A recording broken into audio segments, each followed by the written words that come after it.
एक छोटे से अणु से लेकर बड़ी बड़ी आकाश गंगाओं तक हर चीज लगातार चल रही है। एक तरह का कॉस्मिक डांस है ना। पर इस डांस को कंट्रोल कौन करता है? आज हम ब्रह्मांड की इसी भाषा को समझने जा रहे हैं, मोशन यानी गति के फंडामेंटल प्रिंसिपल्स। तो चलिए एक बहुत ही बेसिक सवाल से शुरू करते हैं। कभी सोचा है कि हवा में फेंकी गई गेंद एक परफेक्ट कर्व में ही क्यों जाती है? या फिर प्लैनेट्स कैसे बिना एक दूसरे से टकराए अपनी अपनी ऑर्बिट्स में घूमते रहते हैं? देखिए, ये कोई जादू नहीं है, इसके पीछे हैं कुछ नियम, और आज हम उन्हीं नियमों को एक एक करके समझेंगे। तो सबसे पहले कुछ बेसिक बातें क्लियर कर लेते हैं। इससे पहले कि हम किसी चीज की रफ्तार के बारे में बात करें, हमें यह समझना होगा कि जब हम गति या मोशन कहते हैं तो हमारा मतलब क्या होता है। सीधे शब्दों में कहें तो मोशन हमेशा रिलेटिव होता है। मतलब कोई चीज चल रही है या नहीं, ये इस बात पर डिपेंड करता है कि हम उसे कहां से देख रहे हैं। सोचिए, नदी में एक नाव बह रही है या आसमान में एक हवाई जहाज उड़ रहा है। जमीन पर खड़े होकर देखने पर वो साफ साफ चल रहे हैं, क्योंकि समय के साथ उनकी जगह बदल रही है। अच्छा, मोशन को ठीक से समझने के लिए हमें दो बहुत जरूरी शब्दों को समझना होगा, दूरी और विस्थापन। सुनने में ये दोनों एक जैसे लग सकते हैं, पर जैसा कि हम देखेंगे, ये दो बिल्कुल अलग अलग चीजों को मापते हैं। दूरी को आप अपनी यात्रा का ओडोमीटर समझ सकते हैं। ये आपके हर कदम का हिसाब रखता है। मान लीजिए आप किसी पार्क में घुमावदार रास्ते पर चल रहे हैं, तो दूरी उस पूरे रास्ते की कुल लंबाई है। इससे कोई फर्क नहीं पड़ता कि आप गोल गोल घूमें या वापस आएं, बस ये मायने रखता है कि आपने कुल कितनी जमीन नापी। दूसरी तरफ है विस्थापन, जो उस पूरे घुमावदार रास्ते को भूल जाता है। ये एक शॉर्टकट है, जहां से आपने शुरू किया और जहां आप पहुंचे उसके बीच की सीधी लाइन। इसे इस बात से कोई मतलब नहीं कि आप वहां कैसे पहुंचे, बस आपका स्टार्टिंग पॉइंट और एंडिंग पॉइंट क्या था, ये मायने रखता है। तो अब फर्क साफ है ना? दूरी है वो पूरा रास्ता जो आपने चला, जबकि विस्थापन सिर्फ स्टार्ट से एंड तक का सीधा शॉर्टकट है। एक में सिर्फ नंबर होता है, जबकि दूसरे में डायरेक्शन भी शामिल है। पर यह अंतर इतना जरूरी क्यों है? खैर, यही हमें सीधे चाल और वेग की तरफ ले जाता है। तो ठीक है, हमने ये तो माप लिया कि कोई चीज कहाँ गई है, पर अगला सवाल क्या है? यही कि वो कितनी तेजी से गई।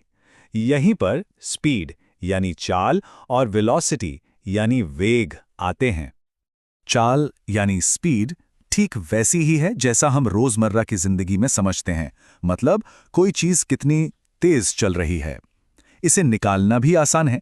आपने जो कुल दूरी तय की, याद है वो पार्क वाला घुमावदार रास्ता, बस उसे उस दूरी को तय करने में लगे समय से डिवाइड कर दीजिए। लेकिन वेलोसिटी यानी वेग थोड़ा ज्यादा स्पेसिफिक है। ये हमें सिर्फ स्पीड ही नहीं बताता, बल्कि ये भी बताता है कि आप किस दिशा में जा रहे हैं। तो अगर चाल सिर्फ एक नंबर है, जैसे 100 किलोमीटर प्रति घंटा, तो वेग होगा 100 किलोमीटर प्रति घंटा उत्तर की ओर। और यहीं पे ये फर्क एकदम शीशे की तरह साफ हो जाता है। जैसा कि हम यहां देख सकते हैं, दो कारों की चाल बिल्कुल एक जैसी हो सकती है, मान लीजिए 60 किलोमीटर प्रति घंटा।